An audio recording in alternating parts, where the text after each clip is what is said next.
Okay, we're here today at the Michael E. DeBakey Museum at Baylor College of Medicine. It's really a chronicle of the life of Dr. DeBakey, who's in many ways the founder of Baylor College of Medicine, and equally importantly, if not more importantly, really a pioneer, an icon, godfather, if you will, of American surgery, certainly cardiac surgery.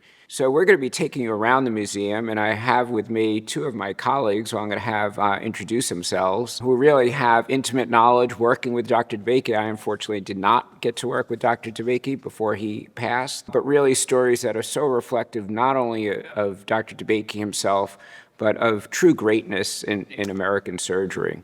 So Joe? I'm Joe Coselli. I was actually born and raised here in Houston. I'm a professor in the Department of Surgery and professor of cardiovascular surgery in the Michael E. DeBakey Department of Surgery. So Brad? Brad Scott. I'm vice chair of the education and professor of surgery here at Baylor College of Medicine. And I had the privilege of being an intern with him in 1995. And I've been here in the department since. And so I had that experience of being a junior faculty member while he's still here. So why don't we start with your favorite DeBakey story? There are dozens, of course, but Joe, maybe you can, one comes to mind that's reflective of this tour of the museum. Many things come to mind. Actually, I came to Baylor in 1977, so I spent my entire general surgery residency and thoracic residency under Dr. DeBakey, and then joined the faculty, and he was still up and running. One of my favorite stories about Dr. DeBakey is actually the roller pump, which is still used in cardiovascular perfusion. And it was a device that actually had been around for many years, going back into the 1800s. But when he was a student at Tulane, they wanted to use the rotary pump for blood transfusions. Prior to that time, they were using syringes. They would fill the syringe, push it in, fill the syringe, push it in. It was very, very cumbersome. But he was aware of this rotary pump. So he got together with an engineer at Tulane by the name of Schmidt.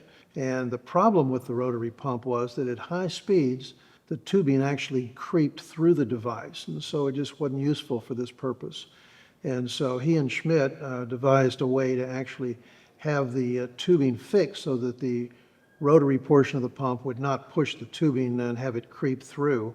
And they got a patent on that. They used it on patients in 1934 and in 1935 they got the patent and had the thing up and running. And the importance of that is it's still used today in most of the cardiopulmonary bypass perfusion equipment. So Joe, isn't it true that goes to the importance of when we go to meetings that Dr. DeBakey ran into Dr. Gibbons, who invented the heart-lung machine, and Gibbons was sort of stuck on this issue. And DeBakey communicated with him and said, I have an idea that'll work for you. Do you remember that story? The story I heard from Dr. DeBakey on that was that they were at a meeting together. I don't know if it was the American College or the American Heart, but both of them had booths, and that was a very popular thing in those days to have a booth of what you were doing.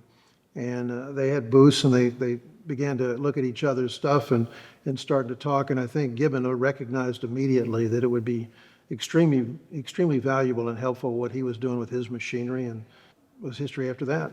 So, Brad, Joe was talking a little bit about the early Dr. DeBakey arriving here in 1947, and it was not smooth sledding initially. Obviously, none of us were here then, but the story is pretty well known. And some of that is shown here in the museum. So, my understanding is he got here in 47 after the war. The only teaching hospital and the only hospital in the area next to Baylor College of Medicine was Herman Hospital.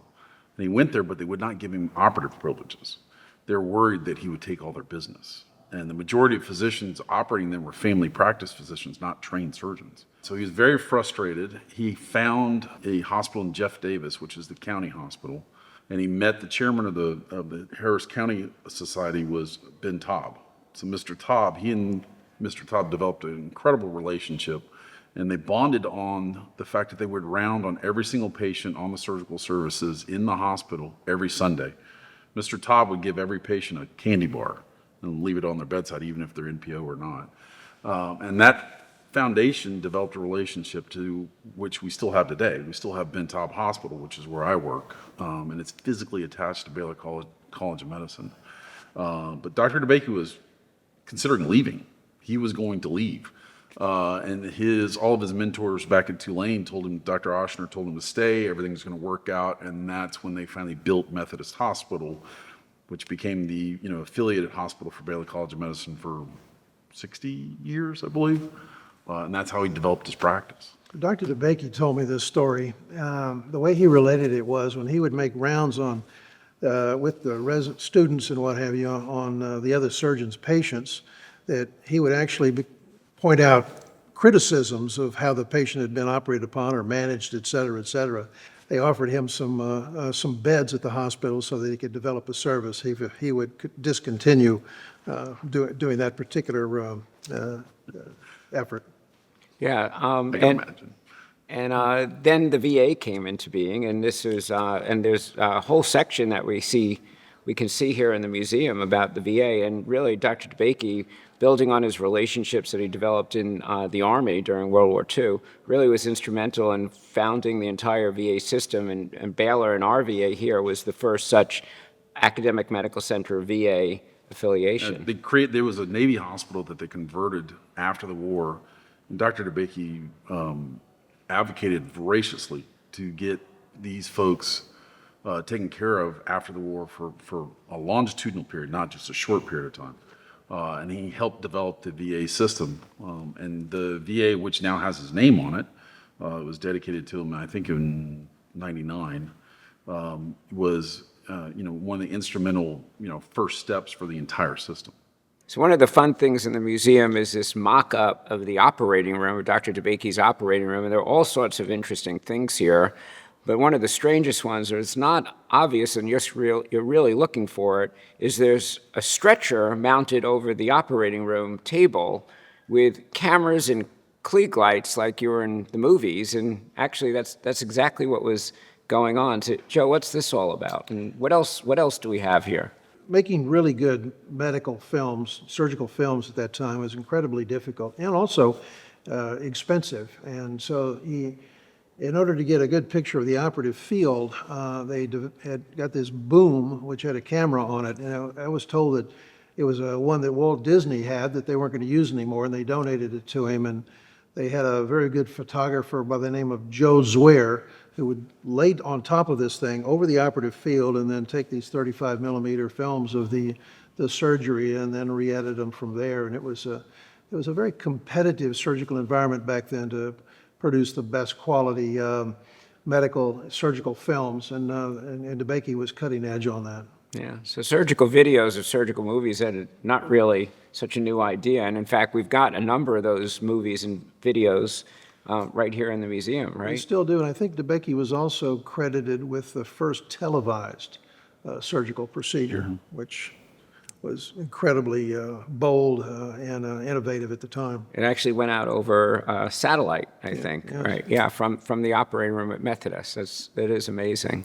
Another amazing thing that we have here in the museum, I don't know, Brad or Joe, either of you are more familiar with what we have over in the corner, which is one of the very first total heart-lung machines in existence. And this is actually a Denton Cooley story for the large part, and as I understand, Dr. Cooley went up to the University of Minnesota. At the time, Lillahei was really doing all the work on cross-circulation and then heart-lung machine, and Cooley essentially took a lot of notes and rebuilt the machine or borrowed parts of the machine and was running up and down Fannin Street here with the machine to the various hospitals.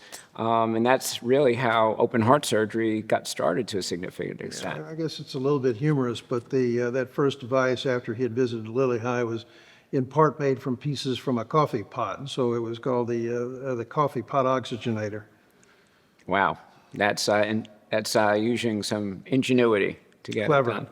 I have several stories told to me by Arthur Bell and Gene Gwynn about having that machine made, and they had to find the parts, and they basically made it in Dr. Bell's kitchen and assembled it. And they would put it in his wife's station wagon to take it from each hospital to hospital. So.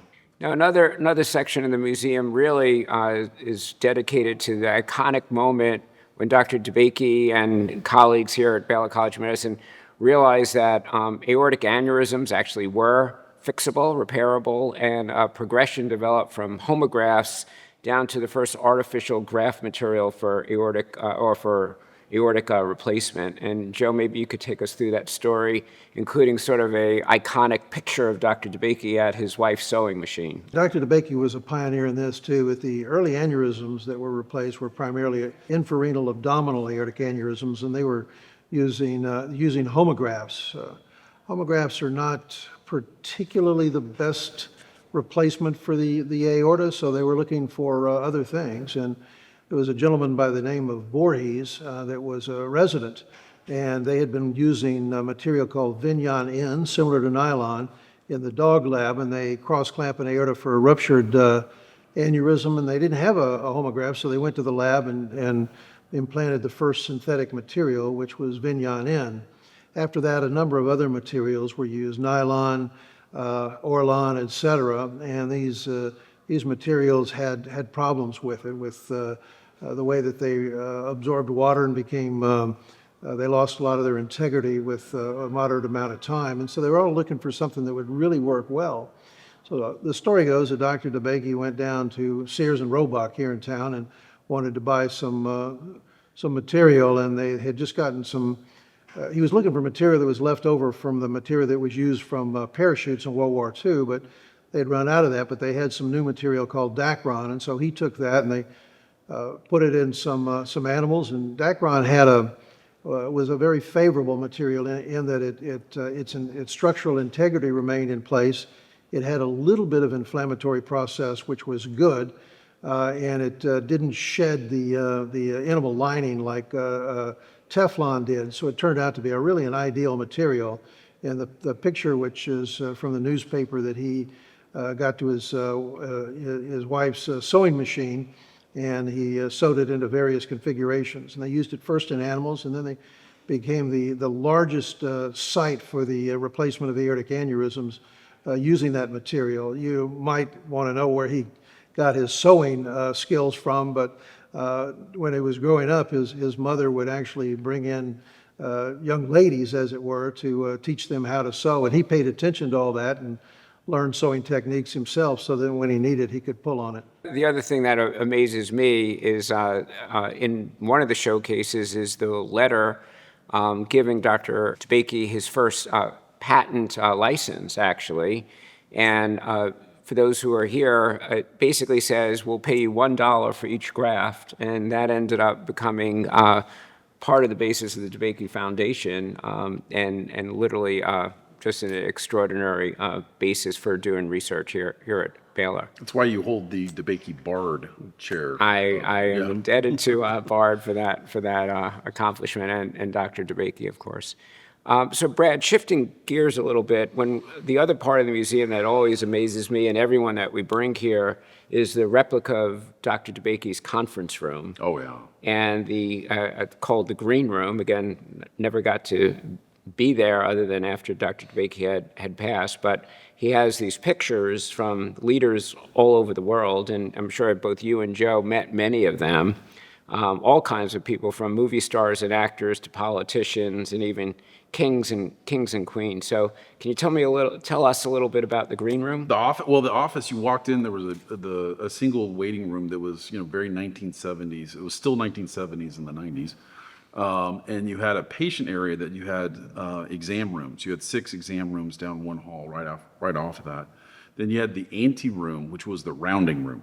And Dr. Coselli and every resident that's ever been a part of it knows the rounding room. It was an entire wall of X-ray boxes so that you could put all the X-rays of every single patient. What's an X-ray box? It has light behind it so you can Help see me through here. the film, yeah.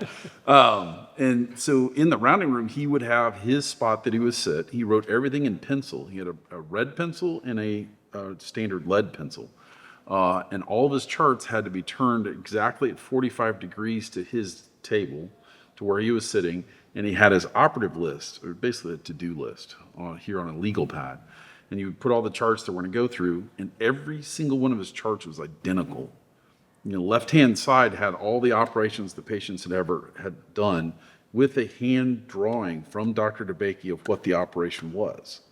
So you could just look back very quickly and see where bypasses were, what vessel, what coronary artery did they bypass. Then they had the most recent echo, most recent x-ray, most recent EKG, all in order for every single chart. And so it was a very thoughtful process of how to take care of this mass amount of patients. Once you got past the rounding room, you got to the green room, which is this long table, which we still have here, with these green tapestry, and I can't remember the 14th, 16th century, very old tapestry. There was these dark green, and the room had this very dark green vibe to it, not a lot of light. And once you made it past there, then you had his secretary's space and then his private office, which I don't think anyone's ever been in besides him. So it was a very intimidating space once you got past the rounding room. We would have, he would meet with students there, he would meet with residents, he would sit and eat his lunch when I was working with him. And we would have faculty meetings there. And Dr. Coselli can tell better, he went way more than I did, but he would sit at the very end of the table and all the faculty would line in based on seniority of, professors, maybe a few associates, all the assistant professors against the wall. I don't know if I got that. Yeah, no, you're entirely accurate on everything. Sometimes the resident, when they would meet with him early in the morning and present those cases with the files, just as you described, sometimes it'd be 20 or 22 patients that they would have to go through. They had to know everything about them. And then Dr. DeBakey would make the drawing. Then we would meet again in the afternoon and go through what had happened with some of those patients that day. For instance, if they had angiograms or cardiac cath, then we would look at those with him and he would decide, they don't need surgery, they need surgery, or a lot of follow-up angiography to show that, and he then would draw in whether or not the film pop or the aortic biofilm was patent. We had a machine in there next to the bank of view boxes, which was, they would call it a Taj, and that's how we looked at films. Think of it as like a home movie setup where we'd look at cardiac catheterizations that were done. With regards to the green room, when I joined the faculty in 1984, all the cardiovascular surgeons in the department could sit at that table. You have an idea how things have changed. Exactly. That's 5, 6 people. It was a little more than 5 or 6, but it wasn't much more. Yeah. That's great. So the other area of this whole museum, and there are so many different aspects to it, you would think that aneurysms and coronary bypass surgery and all these other firsts that occurred here, that would be enough. But there's a whole other area related to ventricular assist devices, the very first circulatory support devices. NASA plays into this, many different actors and characters. So, Joe, could you maybe take us through a little bit of that history as well? Dr. DeBakey, very early on, going back into the 60s, was very interested in developing an artificial heart. And he knew that was going to take a long time, but they devoted a lot of effort to it. And as part of that, one side of the heart, the left side of the heart, such a machine is called an LVAD, a left ventricular assist device. And actually, Dr. Stanley Crawford put the first one in, but it was all developed in Dr. DeBakey's lab. As they progressed with efforts to replace to do a total artificial heart, he had done a heart transplant on one of the engineers at NASA. And he got him involved, and it was a slow process. And when Dr. DeBakey asked him why it was taking so long, you guys are, NASA, I mean, you're the best of the best, science and everything. And apparently the engineer told Dr. DeBakey, when we went to the moon, we had an unlimited budget. What do you have? Of course, it was less, so it was going to take a while. And when I was a resident, he had his microvad. He had it in his pocket. What's that? It's a small, almost pencil-size LVAD that would pump 5 liters per minute. And he would have it in his pocket. Anybody he met that hadn't seen it, well, let me show you. Let me tell you about it. We'd have to stop in the hall and have a 10-minute conversation about the LVAD. So that was right at the time where it actually came to fruition. So. Yeah. He and Dr. Noon were working on that. Dr. Noon contributed a lot to the development of it with Dr. DeBakey. Mm-hmm. Now, there is a little bit of a history around the total artificial heart, and that really caused a seismic change in the complexion of the Texas Medical Center. And I don't know how much either of you want to share about that story, but it did lead to the separation of Dr. DeBakey and Dr. Cooley back in 1969. And Joe? Yeah, Dr. Cooley joined the Department of Surgery with Dr. DeBakey in 1951. So after he had been in the department for 18 years, they had been working on the artificial heart. In April of 1969, on a patient by the name of Haskell Karp, Dr. Cooley was operating on the gentleman. He had very, very bad coronary artery disease, a left ventricular aneurysm, poor ejection fraction, and he couldn't get him off the heart-lung bypass machinery, so he went down to the lab and implanted what at the time, of course, was the first implantation of an artificial heart in a human. The fellow lived for a few more days and then had a heart transplant, and then combination of rejection and infection passed away shortly thereafter. Dr. DeBakey at the time of that implantation was not in town, and he was not very happy about that, and that led to a rift between Dr. Cooley and Dr. DeBakey, and they separated after 18 years. He didn't email or text him at the time to let him know what was going on? I don't think he FaceTimed him either. Another area the museum, Brad, that I know you tell a great story about is Dr. DeBakey's slide collection. Yeah. And it's massive, and he had a intimate knowledge of almost everything that was in there. Absolutely. So he was when he was the head of Baylor College of Medicine, he started the very first art department in a medical school.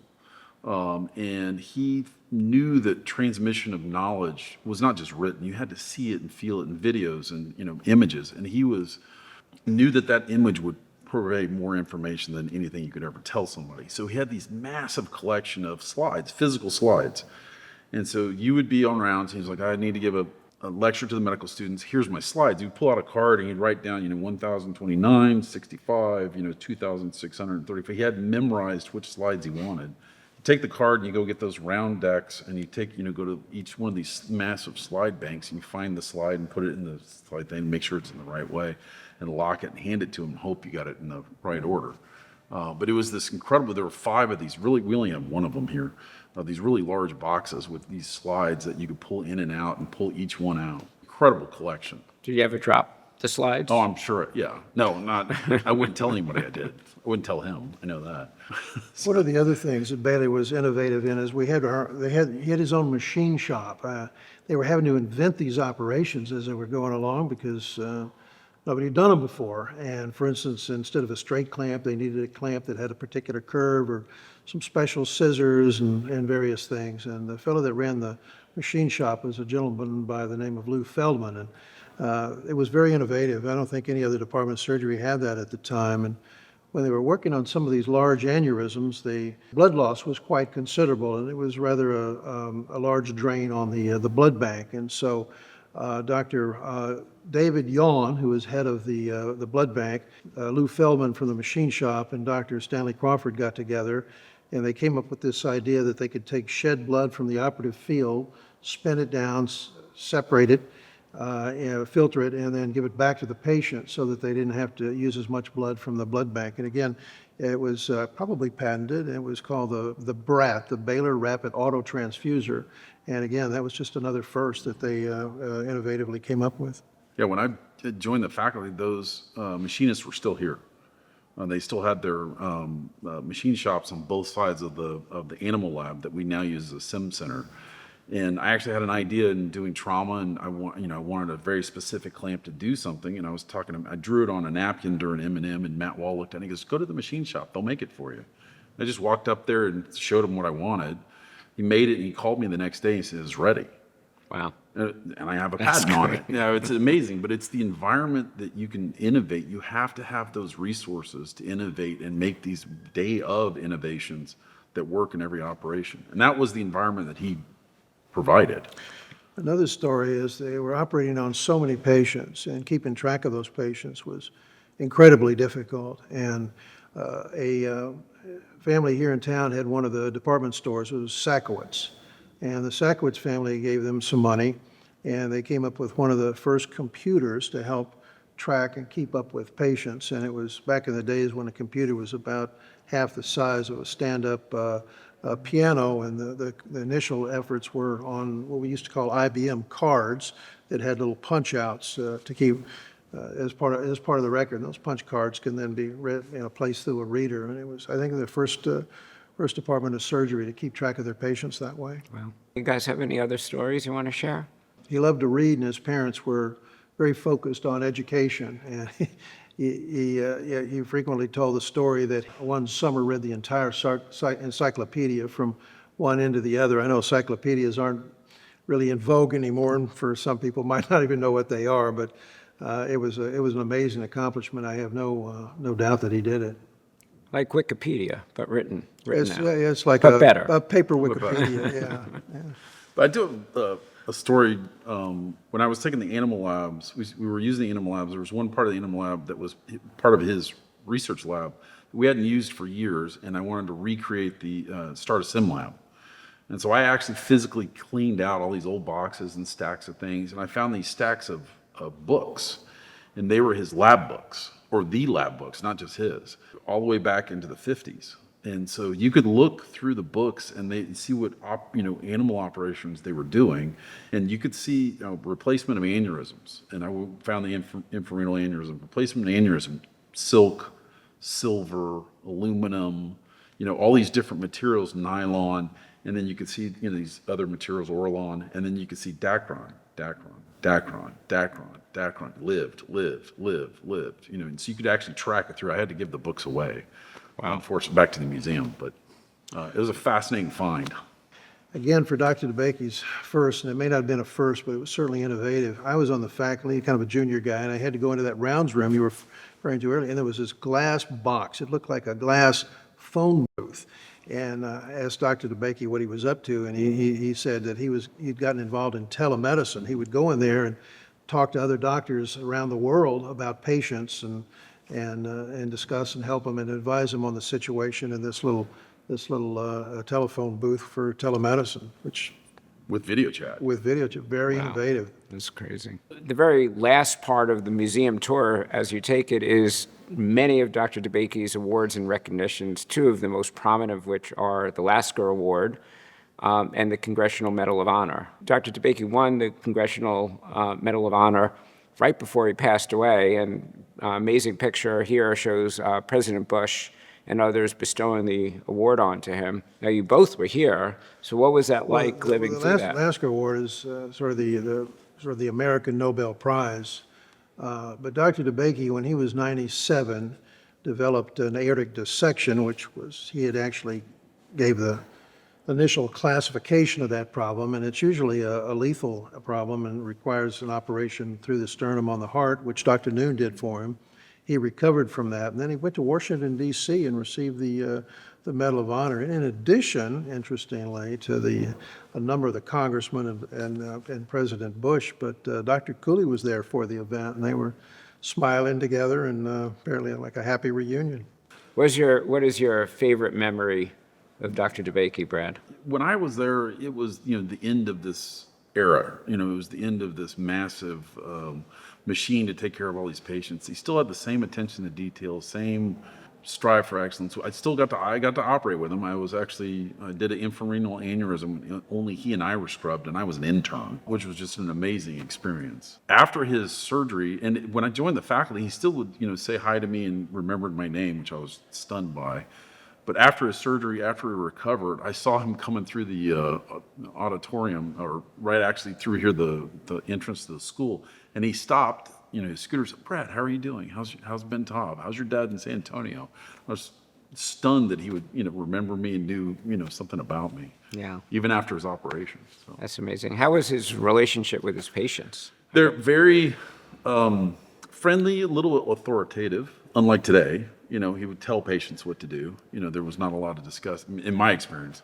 And he would keep every single patient would be post-op, would be on tea and broth for a week, which we know now is not necessary. And I would come around on these poor patients that are starving and say, can I please eat something? And I was like, well, Dr. DeBakey says you have to have tea and broth for a week.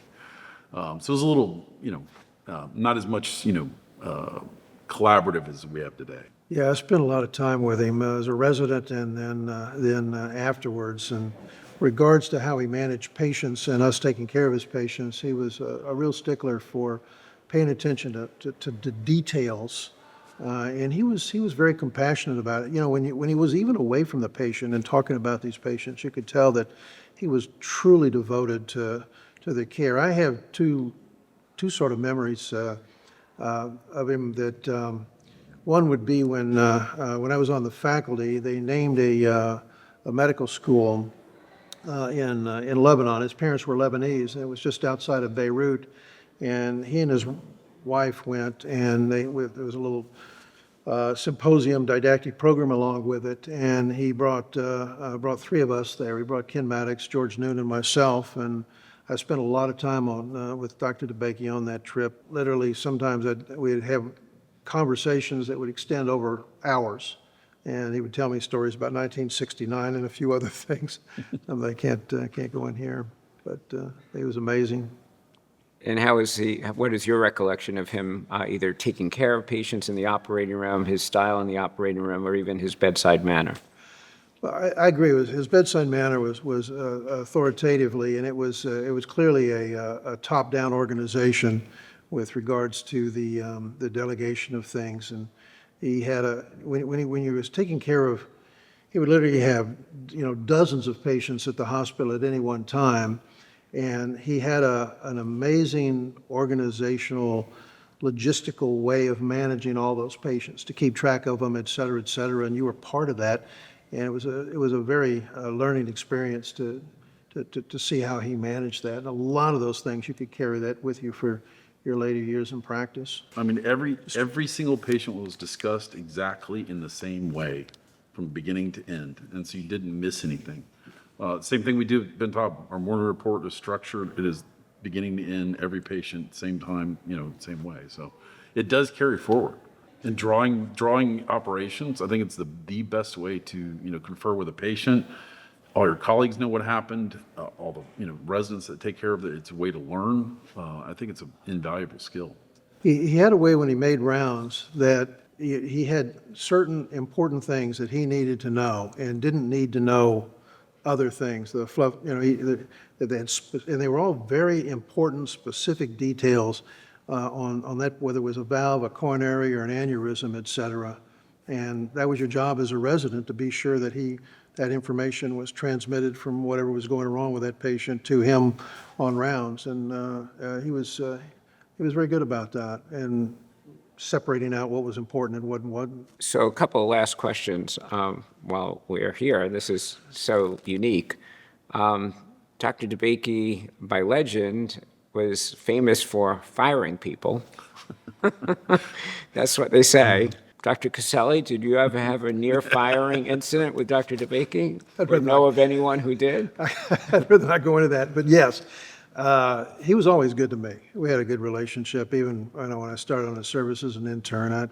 I'm not sure how that or why that worked out that way, but to answer your question, I was witness to a fair amount of collateral damage. The program at that time, like many of the programs, was very pyramidal. You started out with a large number of people, and at the end of the 5 years or 7 years, it was less than a handful. At its apex of its course, they'd start with 23 and end with 5. And they made, first year, a few people left. And the really big difference was the third year. And then the fourth year and the fifth. The fifth year was, you were there. So what was the secret to ending up in the pyramid and not outside the pyramid? Dr. Coselli lived it. I started, we took 9 to end it with 7. And the way Dr. McCollum explained to me is to be good, show up, keep up, and spread your elbows a little bit and make some room. So I don't know if that was the sentiment. Well, it was an enormous physical commitment, an intellectual commitment. We literally would be on call for months and months and months, where we were on call what they call every other night, which means you were basically on 40 and off 8 over and over and over again. And by the third year, a fair number of people decided that just wasn't something that they wanted to continue to go through. And others would develop issues, and Dr. DeBakey would dismiss them, and they would pursue other careers. But it wasn't unlike other extremely difficult programs at the time. It was just the way things were then. Some of us didn't have any problem with it, and I'm a survivor, so it's a little hard. Exactly. We hope you've enjoyed this tour of the museum, the stories, some of the experiences, the things that you can see here. We hope you'll come visit us in Houston and see firsthand what the history of really American surgery is. And I thank my colleagues, Dr. Coselli and Dr. Scott, for sharing some stories and spending this time together.